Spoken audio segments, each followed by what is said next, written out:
I'm Jason Epperson. This is RV Miles, and it's time for this month's National Park News Roundup. A 63-year-old Michigan man has been convicted for redirecting a river by hand at Sleeping Bear Dunes National Lakeshore. U.S. Attorney for the Western District of Michigan, Mark Totten, announced that Andrew Blair Howard was convicted of a federal misdemeanor for tampering and vandalism in connection with a 2022 incident. The Platte River flows through the Sleeping Bear Dunes before it empties into Lake Michigan. In the summer, paddlers, tube floaters, and beachgoers drift down its meandering waters. Howard used a shovel to dig sediment and rocks from the river basin and stacked large rocks on a dam to divert the river's natural water flow toward a newly created channel out to Lake Michigan. The diversion created unauthorized access for large boats to enter Platte Bay. Within days, the natural power of the water in the dam caused the new channel to reach about 200 feet wide. According to court testimony from a park ranger, Howard dammed the river after being unable to navigate his boat into the bay that morning and later caught a coho salmon once the mouth was deepened.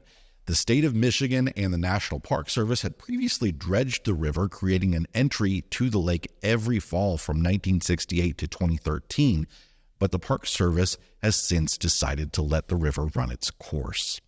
The first ever fossilized grasshopper eggs and egg pod have been found within John Day Fossil Beds National Monument. Micro-CT scans were used to investigate the internal structure of over 50 fossilized insect eggs and an intact egg pod. The eggs had been previously identified as ant eggs in 2016. The shape of the eggs is consistent with modern grasshoppers that lay their eggs in underground nests. Never before has a fossil egg pod of grasshoppers been found and described on Earth, attesting to their rarity and the exceptional preservation of the John Day fossil beds. The eggs are 29 million years old.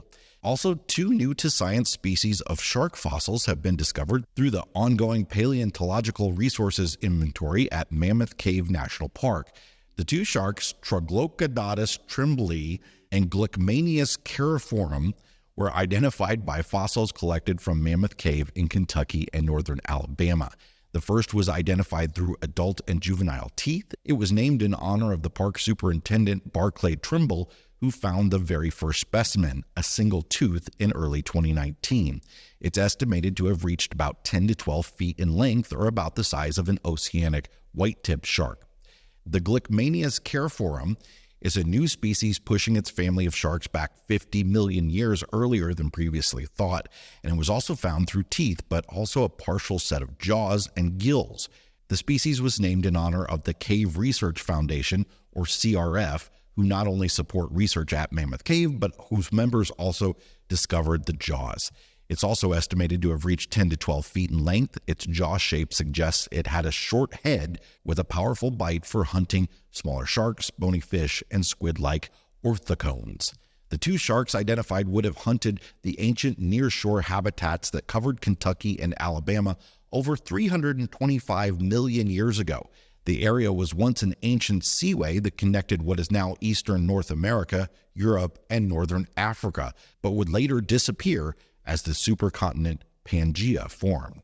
On the open road, freedom is measured in miles, and home is where you park it. For the modern RVer, the journey is just as important as the destination, and that's where RV Life Pro comes in, the ultimate travel companion. RV Life Pro is an all-in-one platform that transforms RV travel with RV-safe routes. You can navigate with ease, avoiding low bridges, weight limits, and those steep, winding roads. The interactive Trip Wizard acts as a personal travel planner, helping to map out adventures, manage stops, and even estimate trip costs.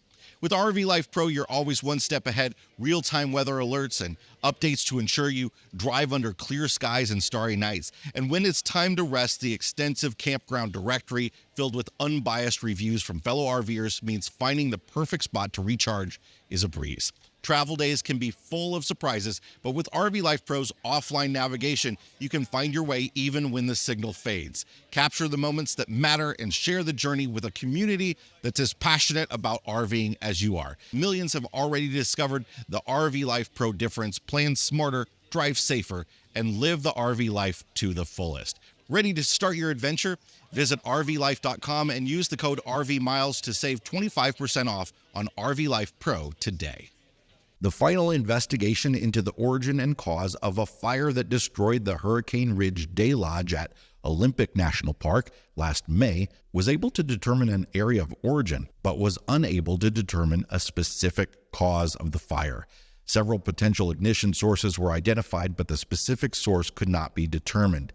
Independent investigators found that the fire likely originated in the northeast portion of the building, which was unoccupied and undergoing a full interior renovation at the time.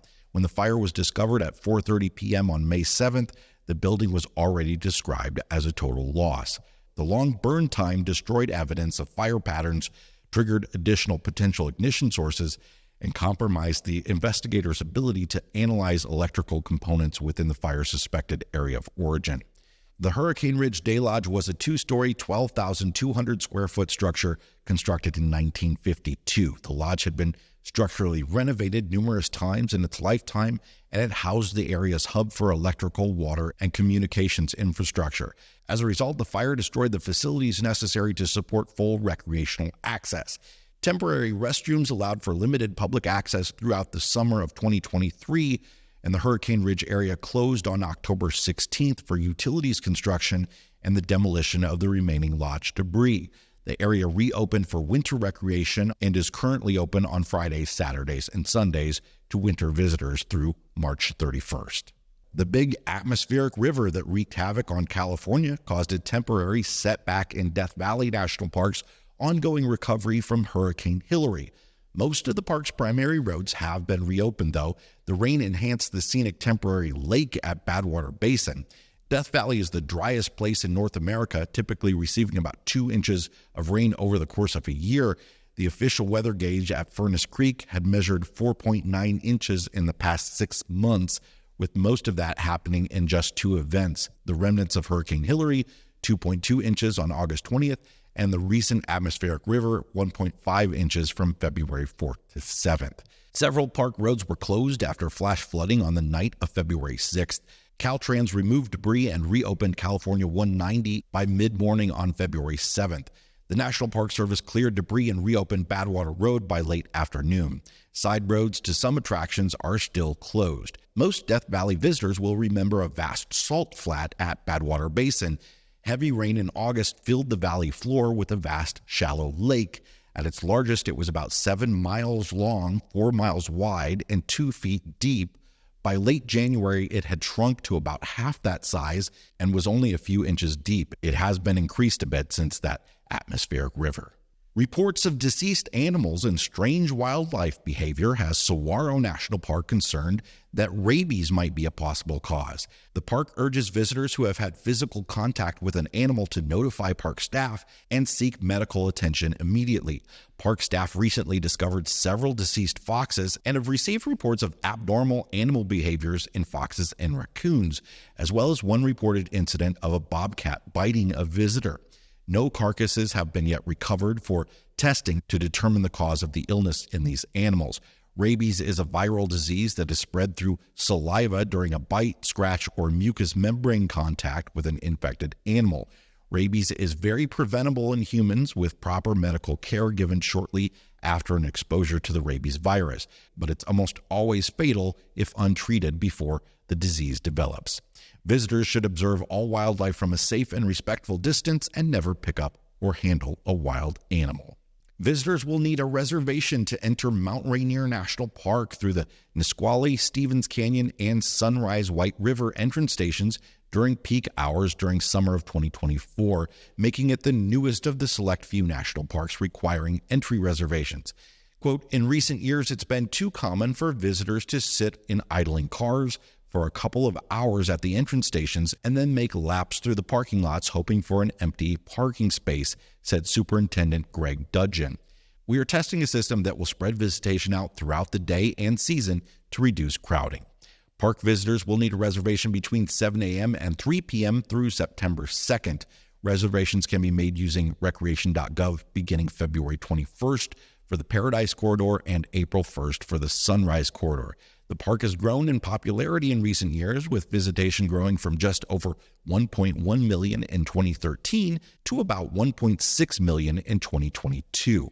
Most of those visits occur between July and September and are concentrated in a small number of destinations, including Paradise. This, like most of these reservations, is a pilot program while the parks figure out the best way to implement these in the future, so anything could happen going forward, and we do expect some changes happening this year. That's it for this month's National Park News Roundup. Thanks so much for being here. Hit the like button if you got something out of this video, subscribe if you want more like this, and we'll see you next time.